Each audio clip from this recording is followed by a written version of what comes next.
मेरे प्यारे देशवासियों, मन की बात में आप सभी से जुड़ना, आप सभी से सीखना, देश के लोगों की उपलब्धियों के बारे में जानना वाकई मुझे बहुत सुखद अनुभव देता है। एक दूसरे के साथ अपनी बातें साझा करते हुए, अपनी मन की बात करते हुए हमें पता ही नहीं चला कि इस कार्यक्रम ने 125 एपिसोड पूरे कर लिए। आज इस कार्यक्रम का 126वां एपिसोड है और आज के दिन के साथ कुछ विशेषताएं भी जुड़ी हैं। आज भारत की दो महान विभूतियों की जयंती है। मैं बात कर रहा हूं शहीद भगत सिंह और लता दीदी की। साथियों, अमर शहीद भगत सिंह हर भारतवासी, विशेषकर देश के युवाओं के लिए एक प्रेरणापुंज है। निर्भीकता उनके स्वभाव में कूट कूट कर भरी थी। देश के लिए फांसी के फंदे पर झूलने से पहले भगत सिंह जी ने अंग्रेजों को एक पत्र भी लिखा था। उन्होंने कहा था कि मैं चाहता हूं कि आप मुझे और मेरे साथियों से युद्ध बंदी जैसा व्यवहार करें। इसलिए हमारी जान फांसी से नहीं, सीधा गोली मारकर ली जाए। यह उनके अदम्य साहस का प्रमाण है। भगत सिंह जी लोगों की पीड़ा के प्रति भी बहुत संवेदनशील थे और उनकी मदद में हमेशा आगे रहते थे। मैं शहीद भगत सिंह जी को आदरपूर्वक श्रद्धांजलि अर्पित करता हूं। साथियों, आज लता मंगेशकर की भी जयंती है। भारतीय संस्कृति और संगीत में रुचि रखने वाला कोई भी उनके गीतों को सुनकर अभिभूत हुए बिना नहीं रह सकता। उनके गीतों में वो सब कुछ है जो मानवीय संवेदनाओं को झकझोरता है। उन्होंने देशभक्ति के जो गीत गाए, उन गीतों ने लोगों को बहुत प्रेरित किया। भारत की संस्कृति से भी उनका गहरा जुड़ाव था। मैं लता दीदी के लिए हृदय से अपनी श्रद्धांजलि प्रकट करता हूं। साथियों, लता दीदी जिन महाविभूतियों से प्रेरित थी, उनमें वीर सावरकर भी एक हैं, जिन्हें वो तात्या कहती थी। उन्होंने वीर सावरकर जी के कई गीतों को भी अपने सुरों में पिरोया। लता दीदी से मेरा स्नेह का जो बंधन था, वो हमेशा कायम रहा। वो मुझे बिना भूले हर साल राखी भेजा करती थी। मुझे याद है, मराठी सुगम संगीत की महान हस्ती सुधीर फडके जी ने सबसे पहले लता दीदी से मेरा परिचय कराया था और मैंने लता दीदी को कहा कि मुझे आपके द्वारा गाया और सुधीर जी द्वारा संगीतबद्ध गीत ज्योति कलश छलके बहुत पसंद है। साथियों, आप भी मेरे साथ इसका आनंद लीजिए।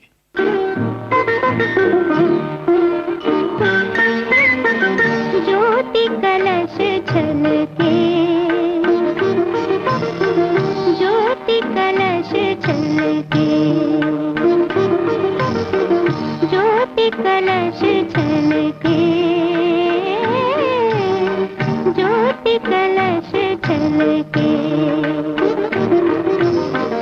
वे गुलाबी लाल सुनहरे रंग दल बादल के,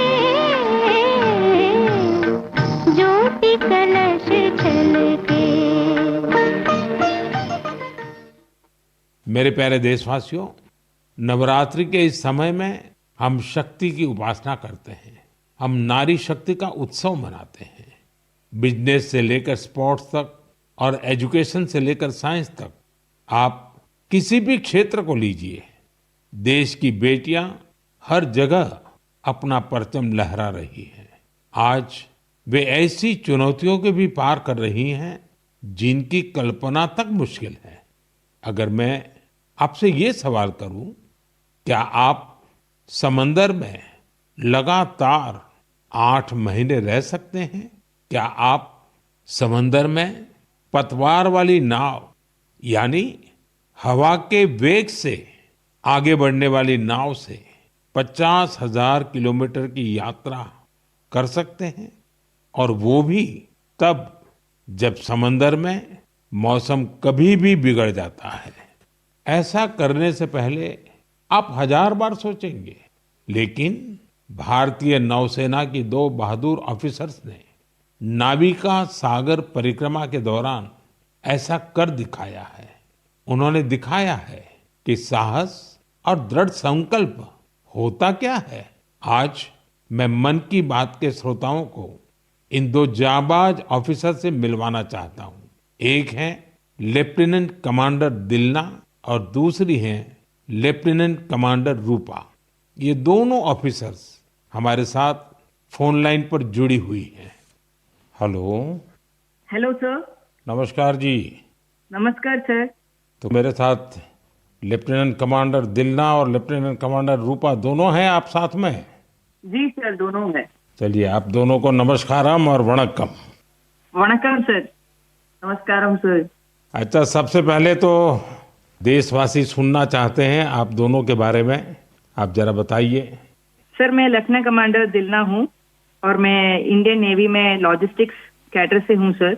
मैं नेवी में 2014 में कमीशन हुई थी सर, और मैं केरला में कोझिकोड से हूँ सर। मेरा फादर आर्मी में थे और मेरा मदर हाउसवाइफ है।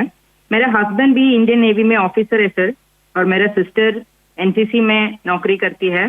जय हिंद सर, मैं लेफ्टिनेंट कमांडर रूपा हूँ और मैं navy 2017 naval armament inspection cadre में ज्वाइन किया है। और मेरे फादर तमिलनाडु से है और मेरे मदर पौंडीचेरी से है। मेरे फादर एयरफोर्स में थे सर। एक्चुअली डिफेंस ज्वाइन करने के लिए मुझे उनसे ही प्रेरणा मिली, और मेरी मदर होम मेकर थी। अच्छा दिलना और रूपा, आपसे मैं जानना चाहूंगा कि आपकी जो सागर परिक्रमा में आपका एक्सपीरियंस देश सुनना चाहता है, और मैं पक्का मानता हूँ ये कोई सरल काम नहीं है, कई कठिनाइयां आई होगी, बहुत मुश्किलें आपको पार करनी पड़ी होगी। जी सर, मैं आपको ये बोलना चाहती हूँ कि लाइफ में सर एक बार हमें ऐसा मौका मिलता है जो हमारी जिंदगी बदल देती है सर। और ये सर्कम नेविगेशन वो हमारे लिए ऐसी एक अपॉर्चुनिटी थी जो इंडियन नेवी और इंडियन गवर्नमेंट ने हमें दिया है। और इस एक्सपेडिशन में हम लगभग 47,500 किलोमीटर सेल किया सर। हमने 2 अक्टूबर 2024 को निकला गोवा से और 29 मई 2025 को वापस आया। और इस एक्सपेडिशन हमें कंप्लीट करने के लिए 238 डेज लगे सर, और 238 डेज हम सिर्फ दोनों थे सर इस बोट पे। और सर एक्सपेडिशन के लिए हमने 3 साल की तैयारी की, नेविगेशन से लेके कम्युनिकेशन, इमरजेंसी डिवाइसेस को कैसे ऑपरेट करना, डाइविंग कैसे करते हैं, और बोट में कुछ भी तरह की इमरजेंसी हो जैसे मेडिकल इमरजेंसी से हो कैसे मैनेज करना, ये सब के बारे में हमें इंडियन नेवी ने ट्रेनिंग दिया सर। और इस यात्रा में सबसे मेमोरेबल मोमेंट में बोलना चाहती हूँ सर कि हमने भारत की झंडा पॉइंट नीमो पर लहराया सर। सर पॉइंट नीमो दुनिया की सबसे रिमोटेस्ट लोकेशन पे है सर। वहां से सबसे पास कोई इंसान है तो वो इंटरनेशनल स्पेस स्टेशन में है, और वहां पे एक सेल बोट में पहुंचने वाला पहला भारतीय और पहला एशियन और दुनिया के पहला इंसान हम बने सर, और ये हमारे लिए गर्व की बात है सर। वाह, बहुत बहुत बधाई आपको। Thank you sir. आपके साथी भी कुछ कहना चाहते हो? सर मैं ये कहना चाहती हूँ कि ये सेल बोट से ये दुनिया का सर्कम नेविगेशन जो किया है उनका नंबर माउंट एवरेस्ट पहुंचने वाले के नंबर से बहुत कम है। और एक्चुअली जो सेल बोट से अकेले जो सर्कम नेविगेशन करते हैं उनके नंबर जो स्पेस में गए हैं उनके नंबर से भी बहुत कम है। अच्छा, इतनी कॉम्प्लेक्स जर्नी के लिए बहुत टीम वर्क की जरूरत होती है, और वहाँ तो टीम में आप 2 ही ऑफिसर थे। आप लोगों ने कैसे मैनेज किया इसको? जी सर, ऐसे यात्रा के लिए हम दोनों को एक साथ मेहनत करना पड़ता था। और जैसे लेफ्टिनेंट कमांडर दिलना ने बोला, ये अचीव करने के लिए सिर्फ दोनों था बोट पे, और हम बोट रिपेयरर थी, इंजन मैकेनिक थी, sail maker, medical assistant, cook, cleaner, diver, navigator, और सब कुछ एक साथ बनना पड़ता था। और ये हमको अचीव करने के लिए इंडियन नेवी का बड़ा कंट्रीब्यूशन था और हमको हर तरह की ट्रेनिंग दिया है। एक्चुअली सर, हम 4 साल से साथ सेल कर रहे हैं, तो एक दूसरे की स्ट्रेंथ और वीकनेस हम अच्छी तरह से जानते हैं। इसलिए हम सबको कहते हैं कि हमारे बोट पर एक इक्विपमेंट थी जो कभी फेल नहीं हुआ, वो हम दोनों का टीम वर्क था। अच्छा, जब मौसम खराब होता था, क्योंकि ये समुद्री दुनिया तो ऐसी है जहाँ मौसम का कोई ठिकाना नहीं, तो आप उस सिचुएशन को कैसे हैंडल करते थे? सर, हमारा यात्रा में बहुत सारा एडवर्स चैलेंजेस सब थे सर। हम इस एक्सपेडिशन में कई चैलेंजेस फेस करना पड़ा। स्पेशली सर, सदर्न ओशन में हमेशा मौसम बुरा होता है। हमें 3 तूफानों को भी फेस करना पड़ा। और सर, हमारा बोट सिर्फ 17 मीटर का है और लेंथ में उसका विड्थ है सिर्फ 5 मीटर। तो कभी कभी कुछ लहरें आती थी जो 3 स्टोरी बिल्डिंग से भी बड़ी थी सर। और हमने बहुत ज्यादा गर्मी और बहुत ज्यादा सर्दी दोनों फेस किया है हमारा जर्नी में। अंटार्कटिका में सर, जब हम सेल कर रहे थे, हमारा टेम्परेचर 1 डिग्री सेल्सियस और 90 किलोमीटर पर आवर का हवा दोनों एक साथ हमको सामना करना पड़ा था। और हमने ठंड से बचने के लिए 6 to 7 लेयर कपड़े एक साथ पहनते थे और पूरा सदर्न ओशन हमने ऐसी 7 लेयर ऑफ क्लोथिंग से किया सर। एंड कभी कभी हम गैस स्टोव लेके हमारा हाथ को गर्म करते थे सर। और कभी ऐसे सिचुएशंस भी होते हैं जब हवा बिल्कुल नहीं होता है और हम सेल्स पूरा नीचे करके हम ड्रिफ्ट होते रहते हैं। और ऐसे वाले सिचुएशन में एक्चुअली सर हमारा पेशेंस टेस्ट होता है। लोगों को सुन करके भी बहुत हैरानी होगी कि हमारे देश की बेटियां ऐसा कष्ट उठा रही है। अच्छा, इस परिक्रमा के दौरान आप अलग अलग देशों में रुकती भी रही, वहाँ क्या एक्सपीरियंस होता था? जब भारत की 2 बेटियों को लोग देखते होंगे तो उनके मन में बहुत सारी बातें रहती होगी। जी सर, हमको बहुत अच्छा एक्सपीरियंस मिला सर। हमने 8 महीनों में 4 जगह पे रुकी थी sir. Australia, New Zealand, port Stanley और साउथ अफ्रीका सर। हर जगह पे एवरेज कितना समय रुकना होता था? सर, हमने 14 डेज स्टे किया सर, एक जगह पे।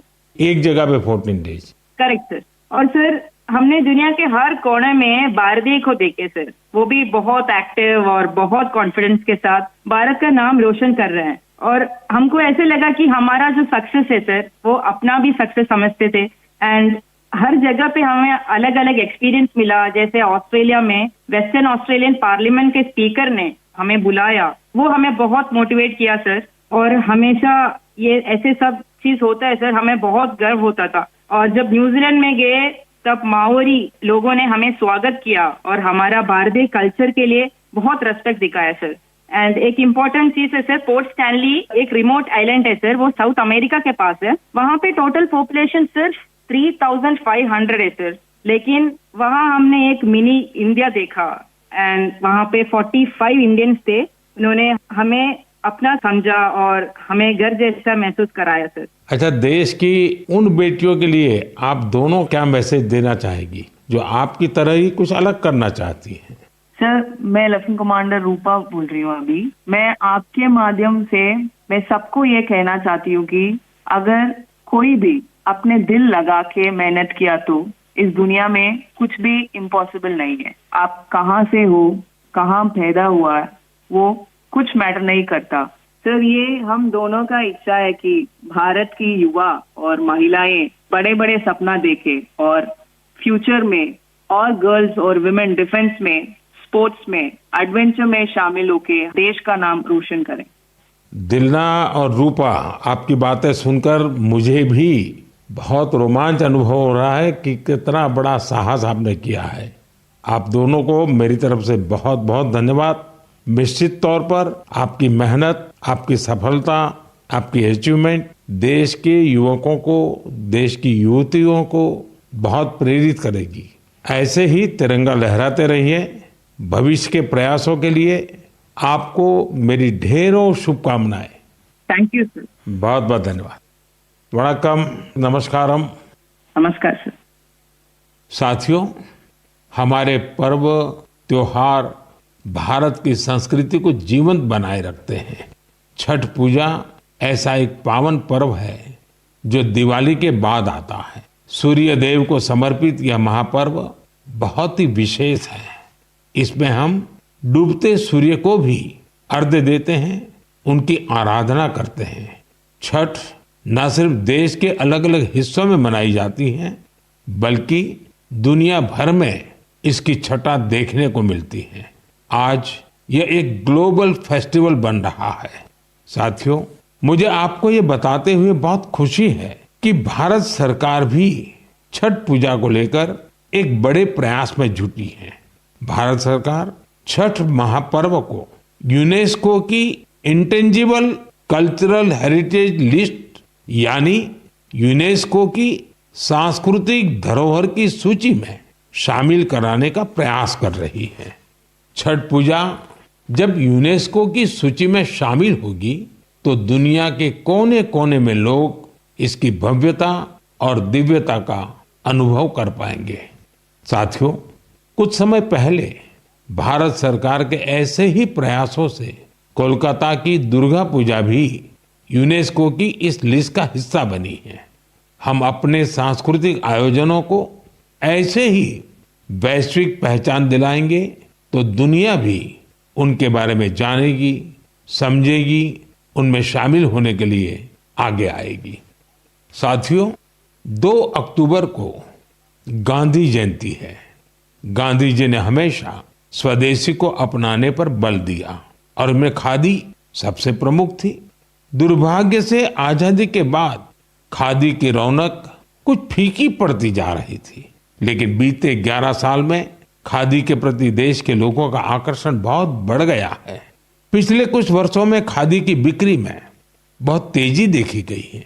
मैं आप सभी से आग्रह करता हूं कि 2 अक्टूबर को कोई न कोई खादी प्रोडक्ट जरूर खरीदें। गर्व से कहें ये स्वदेशी है। इसे सोशल मीडिया पर #वोकल फॉर लोकल के साथ शेयर भी करें। साथियों, खादी की तरह ही हमारे हैंडलूम और हैंडीक्राफ्ट सेक्टर में भी काफी बदलाव देखने को मिल रहा है। आज हमारे देश में ऐसे कई उदाहरण सामने आ रहे हैं जो बताते हैं कि अगर परंपरा और इनोवेशन को एक साथ जोड़ दिया जाए तो अद्भुत परिणाम मिल सकते हैं। जैसे एक उदाहरण तमिलनाडु के याज नेचुरल्स का है। यहाँ अशोक जगदीशन जी और प्रेम साल्वाराज जी ने कॉरपोरेट नौकरी छोड़ एक नई पहल की। उन्होंने घास और केला फाइबर से योगा मैट बनाए, हर्बल रंगों से कपड़े रंगे और 200 परिवारों को ट्रेनिंग देकर उन्हें रोजगार दिया। झारखंड के आशीष सत्यव्रत साहू जी ने जोहार ग्राम ब्रांड के जरिए आदिवासी बुनाई और परिधानों को ग्लोबल रैंप तक पहुंचाया है। उनके प्रयासों से आज झारखंड की सांस्कृतिक धरोहर को दूसरे देशों के लोग भी जानने लगे हैं। बिहार के मधुबनी जिले की स्वीटी कुमारी जी ने उन्होंने भी संकल्प क्रिएशन शुरू किया है। मिथिला पेंटिंग को उन्होंने महिलाओं की आजीविका का साधन बना दिया है। आज 500 से ज्यादा ग्रामीण महिलाएं उनके साथ जुड़ी हैं और आत्मनिर्भरता की राह पर हैं। सफलता की ये सभी गाथाएं हमें सिखाती हैं कि हमारी परंपराओं में आय के कितने ही साधन छिपे हुए हैं। अगर इरादा पक्का हो तो सफलता हमसे दूर नहीं जा सकती। मेरे प्यारे देशवासियों, अगले कुछ ही दिनों में हम विजयादशमी मनाने वाले हैं। इस बार विजयादशमी एक और वजह से बहुत विशेष है। इसी दिन राष्ट्रीय स्वयंसेवक संघ की स्थापना के 100 वर्ष हो रहे हैं। एक शताब्दी की ये यात्रा जितनी अद्भुत है, अभूतपूर्व है, उतनी ही प्रेरक है। आज से 100 साल पहले जब राष्ट्रीय स्वयंसेवक संघ की स्थापना हुई थी, तब देश सदियों से गुलामी की जंजीरों में बंधा था। सदियों की इस गुलामी ने हमारे स्वाभिमान और आत्मविश्वास को गहरी चोट पहुंचाई थी। विश्व की सबसे प्राचीन सभ्यता के सामने पहचान का संकट खड़ा किया जा रहा था। देशवासी हीन भावना का शिकार होने लगे थे। इसलिए देश की आजादी के साथ साथ ये भी महत्वपूर्ण था कि देश वैचारिक गुलामी से भी आजाद हो। ऐसे में परम पूज्य डॉक्टर हेडगेवार जी ने इस विषय में मंथन करना शुरू किया और फिर इसी भगीरथ कार्य के लिए उन्होंने 1925 में विजयादशमी के पावन अवसर पर राष्ट्रीय स्वयंसेवक संघ की स्थापना की। डॉक्टर साहब के जाने के बाद परम पूज्य गुरु जी ने राष्ट्र सेवा के इस महायज्ञ को आगे बढ़ाया। परम पूज्य गुरु जी कहा करते थे, राष्ट्राय स्वाहा इदम राष्ट्राय इदम न मम, यानी ये मेरा नहीं है, ये राष्ट्र का है। इसमें स्वार्थ से ऊपर उठकर राष्ट्र के लिए समर्पण का भाव रखने की प्रेरणा है। गुरुजी गोलवलकर जी के इस वाक्य ने लाखों स्वयंसेवकों को त्याग और सेवा की राह दिखाई। त्याग और सेवा की भावना और अनुशासन की सीख, यही संघ की सच्ची ताकत है। आज आरएसएस 100 वर्ष से बिना थके, बिना रुके राष्ट्र सेवा के कार्य में लगा हुआ है।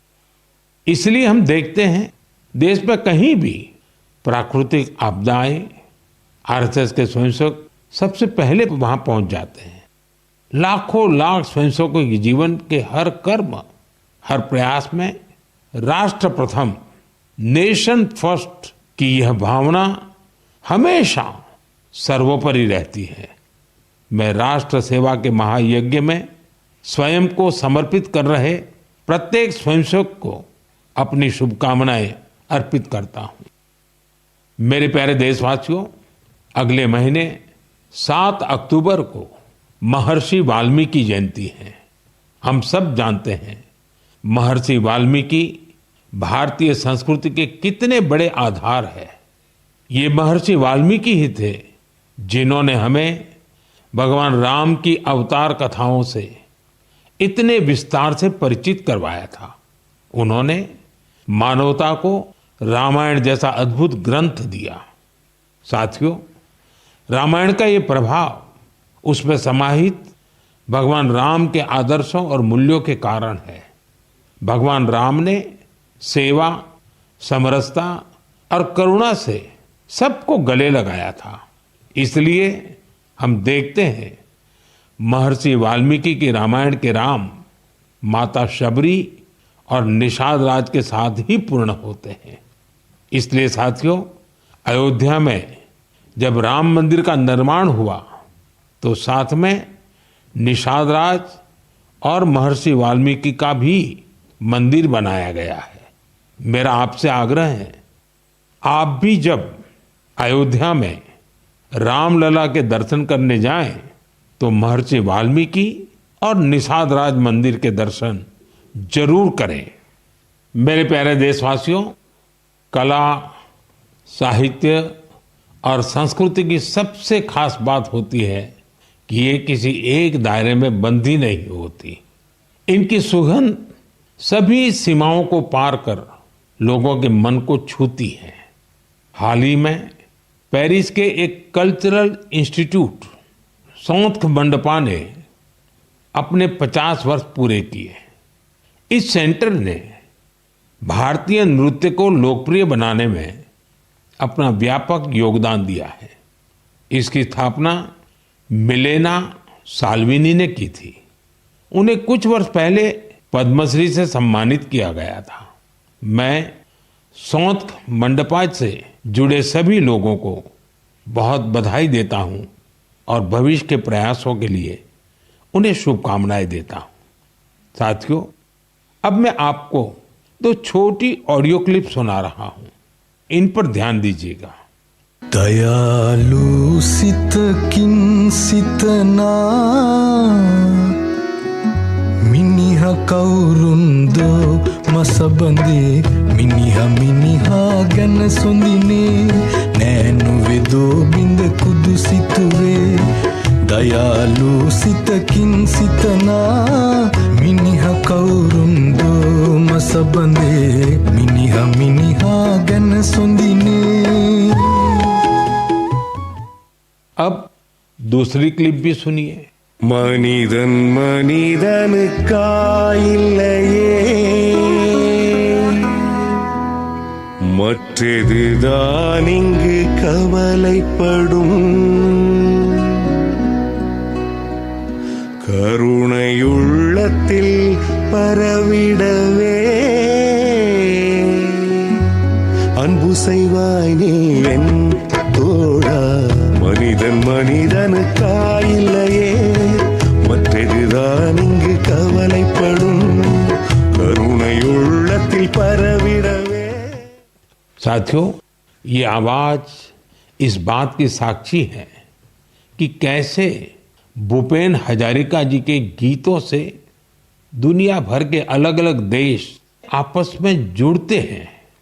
दरअसल श्रीलंका में एक बेहद ही सराहनीय प्रयास हुआ है। इसमें भूपेन दा जी के प्रतिष्ठित गीत मनुहे मनुहार बाबे, इसका श्रीलंकाई कलाकारों ने सिंहली और तमिल में अनुवाद किया है। मैंने आपको इन्हीं का ऑडियो सुनाया है। कुछ दिनों पहले मुझे असम में उनके जन्म शताब्दी समारोह में शामिल होने का सौभाग्य मिला था। यह वास्तव में एक बहुत ही यादगार कार्यक्रम रहा। साथियों, असम आज जहां भूपेन हजारिका जी की जन्म शताब्दी मना रहा है, वहीं कुछ दिनों पहले एक दुखद समय भी आया है। जुबिन गर्ग जी के असामयिक निधन से लोग शोक में हैं। जुबिन गर्ग एक मशहूर गायक थे जिन्होंने देश भर में अपनी पहचान बनाई। असम की संस्कृति से उनका बहुत गहरा लगाव था। जुबिन गर्ग हमारी यादों में हमेशा बने रहेंगे और उनका संगीत आने वाली पीढ़ियों को मंत्रमुग्ध करता रहेगा। जुबिन गार्ग आसिल अहोमोर हमोस कृतिर उज्ज्वल रत्नो जनोतार हृदय तेयो हृदय जियाय थाकिबो। साथियों, कुछ दिन पहले हमारे देश ने एक महान विचारक और चिंतक S.L. भैरप्पा जी को भी खो दिया है। मेरा भैरप्पा जी से व्यक्तिगत संपर्क भी रहा और हमारे बीच कई मौकों पर अलग अलग विषयों पर गहन बातचीत भी हुई। उनकी रचनाएं युवा पीढ़ी के विचारों को दिशा देती रहेगी। कन्नड़ा की उनकी बहुत सारी रचनाओं का अनुवाद भी उपलब्ध है। उन्होंने हमें बताया कि अपनी जड़ों और संस्कृति पर गर्व करना कितना मायने रखता है। मैं S.L. भैरप्पा जी को अपनी भावभीनी श्रद्धांजलि अर्पित करता हूं और युवाओं से उनकी रचनाएं पढ़ने का आग्रह करता हूं। मेरे प्यारे देशवासियों, आने वाले दिनों में एक के बाद एक त्योहार और खुशियां आने वाली हैं। हर पर्व पर हम खरीदारी भी खूब करते हैं और इस बार तो GST बचत उत्सव भी चल रहा है। साथियों, एक संकल्प लेकर आप अपने त्योहारों को और खास बना सकते हैं। अगर हम ठान लें कि इस बार त्योहार सिर्फ स्वदेशी चीजों से ही मनाएंगे, तो देखिएगा हमारे उत्सव की रौनक कई गुना बढ़ जाएगी। वोकल फॉर लोकल को खरीदारी का मंत्र बना दीजिए। ठान लीजिए हमेशा के लिए जो देश में तैयार हुआ है वही खरीदेंगे। जिसे देश के लोगों ने बनाया है वही घर ले जाएंगे। जिसमें देश के किसी नागरिक की मेहनत है उसी सामान का उपयोग करेंगे।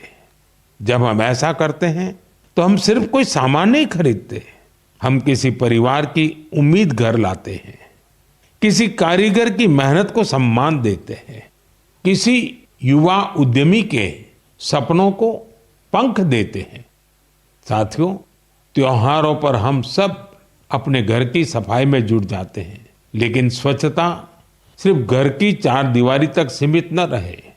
गली, मोहल्ला, बाजार, गांव, हर जगह पर सफाई हमारी जिम्मेदारी बने। साथियों, हमारे यहाँ ये पूरा समय उत्सवों का समय रहता है और दिवाली एक प्रकार से महाउत्सव बन जाता है। मैं आप सबको आने वाली दीपावली की भी बहुत बहुत शुभकामनाएं देता हूं, लेकिन साथ साथ फिर से दोहराऊंगा, हमें आत्मनिर्भर बनना है, देश को आत्मनिर्भर बना करके ही रहना है और उसका रास्ता स्वदेशी से ही आगे बढ़ता है। साथियों, मन की बात में इस बार इतना ही। अगले महीने फिर नई गाथाओं और प्रेरणाओं के साथ मुलाकात करूंगा। तब तक आप सबको शुभकामनाएं। बहुत बहुत धन्यवाद।